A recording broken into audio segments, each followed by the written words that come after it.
एक बार की बात है, राकेश अपनी माँ के साथ एक गांव में रहता था।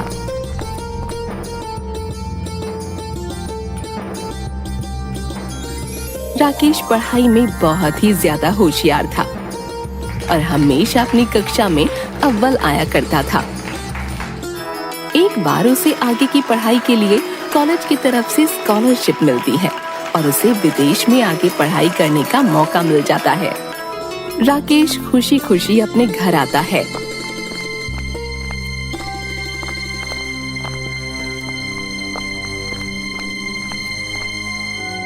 माँ कहाँ हो तुम? तुम्हें पता है मेरे पास तुम्हारे लिए एक बहुत बड़ी खुशखबरी है।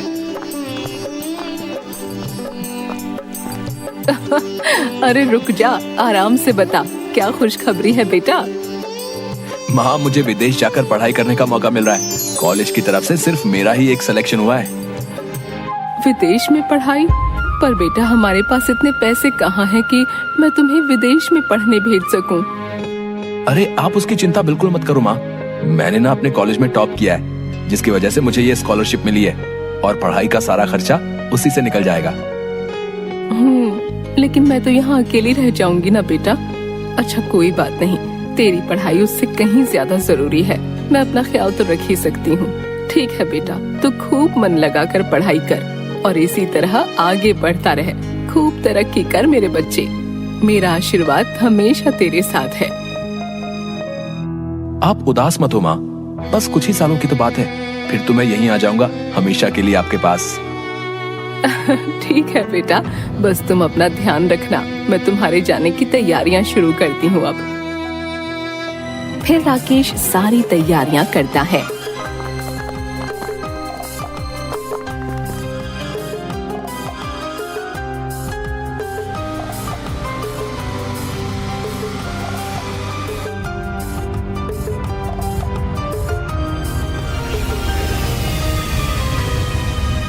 और विदेश चला जाता है।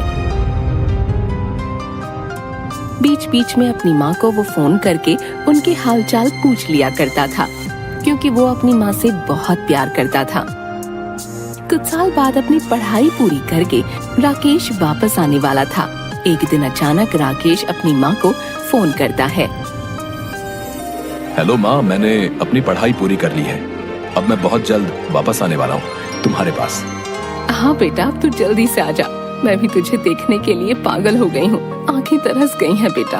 और सुन, तेरे लिए एक बहू भी पसंद कर रखी है मैंने। हाँ माँ, जल्दी आता हूँ। अच्छा सुनो, तुम्हारे लिए एक सरप्राइज भी है मेरे पास, आके ही बताऊंगा। फिर कुछ दिनों बाद राकेश वापस आता है।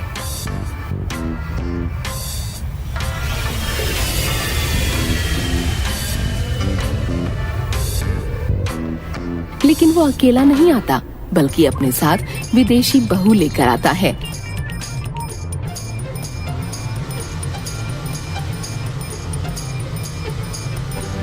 माँ देखो, मैं तुम्हारे लिए क्या सरप्राइज लाया हूँ। क्या लाया है मेरा राजा बेटा अपनी माँ के लिए? माँ, तुम मेरी शादी करना चाहती थी ना, इसलिए मैं तुम्हारे लिए एक बहू लेकर आया हूँ। राकेश की माँ विदेशी बहू देखकर दंग रह जाती है। ये क्या किया तूने? मेरे लिए विदेशी बहू लेकर आया है। देखो इसने कितने छोटे कपड़े पहने हैं। सब हमारे बारे में क्या सोचेंगे बेटा? क्या ये हमारे रीति रिवाज समझ पाएगी? हमारे जैसे रहन सहन में रह पाएगी? मैंने तेरे लिए एक बहुत ही संस्कारी लड़की खोजी थी। और ऐसा कहते कहते वो रो पड़ती है, बहुत दुखी हो जाती है। तभी राकेश आकर उन्हें गले लगा लेता है और कहता है, माँ आप इसकी चिंता मत करिए।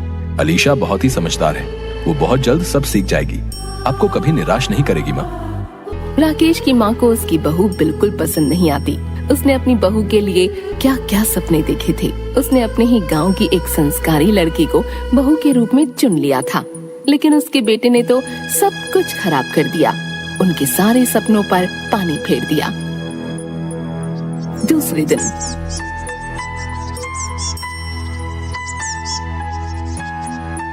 बहू, तुम्हें खाना बनाना तो आता होगा ना? अलीशा डरते हुए, सॉरी मम्मी जी, लेकिन मैंने कभी खाना नहीं बनाया, लेकिन मैं बहुत जल्दी सीख जाऊंगी। ये तो लगा ही था मुझे। अच्छा ठीक है, तुम जाओ और घर की साफ सफाई कर लो और कपड़े धो लो। मम्मी जी, यहाँ तो वैक्यूम क्लीनर भी नहीं है और ना ही वॉशिंग मशीन है। मैं कैसे साफ सफाई करूँगी और कैसे कपड़े वॉश करूँगी? यहाँ हम झाड़ू से साफ सफाई करते हैं और कपड़े भी हाथ से धोते हैं। माँ के इतना चिढ़ने पर भी अलीशा ने कोई रिएक्शन नहीं दिया, बल्कि बड़े ही प्यार से शांत भाव से बोली, मॉम जी, अब एक बार करके दिखाएंगे क्या प्लीज? फिर मैं छत से सब कुछ सीख जाऊंगी। अरे मैंने क्या क्या नहीं सोचा था अपनी बहू के लिए। सोचा था बूढ़ी हो गई हूँ, बहू आएगी तो एक सहारा होगा, घर का सारा काम संभाल लेगी वो। लेकिन मेरी ही किस्मत फूटी थी। मेरा बेटा विदेशी बहू ले आया जिसे कुछ काम ही नहीं आता, सब मुझे ही करना पड़ता है।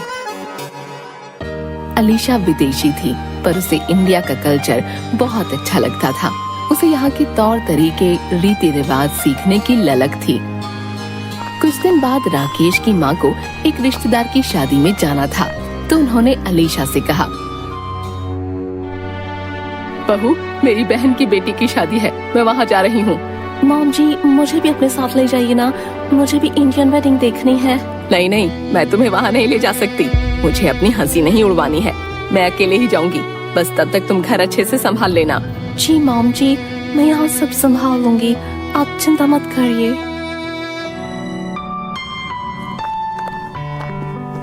फिर राकेश की माँ जब 3-4 दिनों के बाद शादी से लौटती है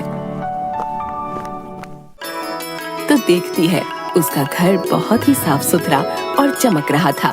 घर के मंदिर में भी दिया जल रहा था और सभी भगवान के पास ताजे फूल चढ़े हुए थे।